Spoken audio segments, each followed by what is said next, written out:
One day, while sitting in your room with listening to Pink Floyd music, suddenly a message flashes on your phone and it says, it is a beautiful picture of a painting from a New York wall. It's wall painted with two pictures. On one side there is George Floyd and the other side there is Pink Floyd, and below there is written a beautiful quotation. It's written, "Take the color out of George and Pink and what you are left with is just Floyd."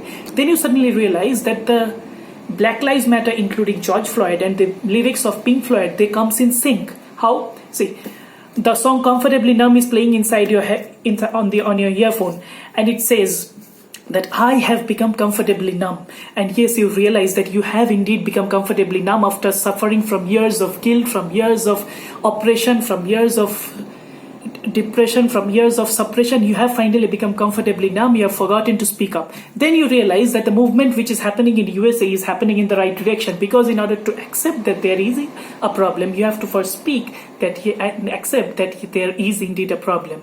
So it's not time to be comfortably numb. Then another song is playing, which is High Hopes. And in High Hopes, as you know, that there is a line that the ringing of the division bell has begun. And yes, you realize that yes, the world is indeed, and the division bell is indeed ringing in the world. The world is fully divided. The world is divided into haves and have-nots, rich and poor, into religion, into caste, into creed, into genders, everything. It is division and division everywhere. And you think that racism happens only according to skin tone, according to skin color? No. Racism, the otherifying of others, is racism.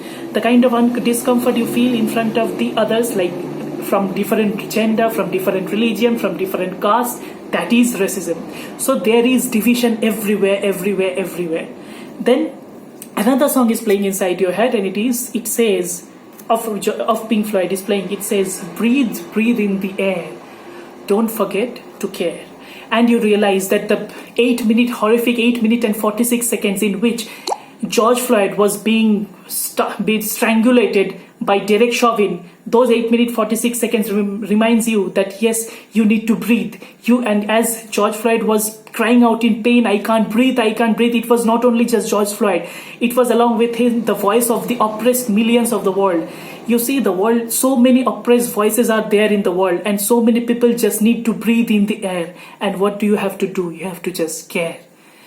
And what is happening? And all these scenarios are happening in the backdrop of the wall in which the beautiful painting was made, the wall where George Floyd and Pink Floyd meets. And what is the wall made of?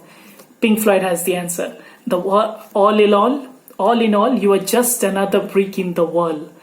And the wall is made up of you. And who are you? You are present everywhere. You, me, I. Everyone is present inside everywhere. This you is indeed the entire creation. And all in all, you are just another brick in the wall. Oh, I forgot to introduce. This is the article which has been published in Indian Folk in the article writing competition, and it just won a small prize, and it was written by me, Aishik Bhattacharya. And don't forget to like and subscribe to the page of Indian Folk. They are doing an amazing job. Take care. Fantastic. Bye-bye. Good night.